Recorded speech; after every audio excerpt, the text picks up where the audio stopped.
Hi guys, welcome to my daily vlog. ಇವತ್ತು ಬೆಳಗಿನ ಎದ್ದು ಎಲ್ಲ ಪೂಜೆ ಮುಗಿಸಿ ಕೆಲಸ ಮುಗಿಸಿದ್ದೀನಿ. ಯಾಕಂದರೆ ಇವತ್ತು ಕಾರ್ತಿಕ್ ಸೋಮವಾರ, ಹಾಗಾಗಿ ಟೆಂಪಲ್ಗೆ ಹೋಗಬೇಕು ಅಂತ ನೋಡಿ ಟೆಂಪಲ್ಗೆ ಬಂದಿದ್ದೀನಿ.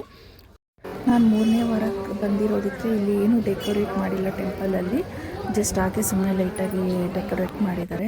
ಬಟ್ ಜನ ಮಾತ್ರ ತುಂಬ ಜನ ಇದ್ದರು ನೋಡಿ. ನಾವು ಆಲ್ರೆಡಿ ದೀಪ ಎಲ್ಲ ರೆಡಿ ಮಾಡ್ಕೊಂಡಿದ್ದೀನಿ. ಈ ಥರ ದೀಪ ಎಲ್ಲ ರೆಡಿ ಮಾಡಿ ಈ ಥರ ಎಲ್ಲ ದೇವ್ರ ಮುಂದೆ ಬೆಳಗಿ ಅಲ್ಲಿ ಇಟ್ಟಿರ್ತಾರೆ.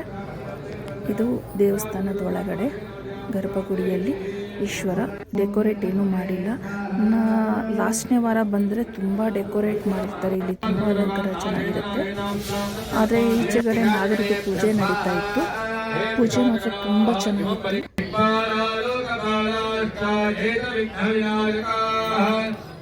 ನಾಗಪ್ಪಗೆ ನಮಸ್ಕಾರ ಹಾಕಿ ಈ ಕಡೆ ಬಂದು ಕುತ್ಕೊಳ್ತೀವಿ. ಒಂದು 10 ನಿಮಿಷ ಕುತ್ಕೊಂಡು ಹೊರಡೋದೆ ಮನೆಗೆ. ಇದು ನನ್ನ ಡೈಲಿ ವ್ಲಾಗ್. ಇದೇನಾದರೂ ನಿಮ್ಗೆ ಇಷ್ಟ ಇದೆ ಲೈಕ್ ಮಾಡಿ.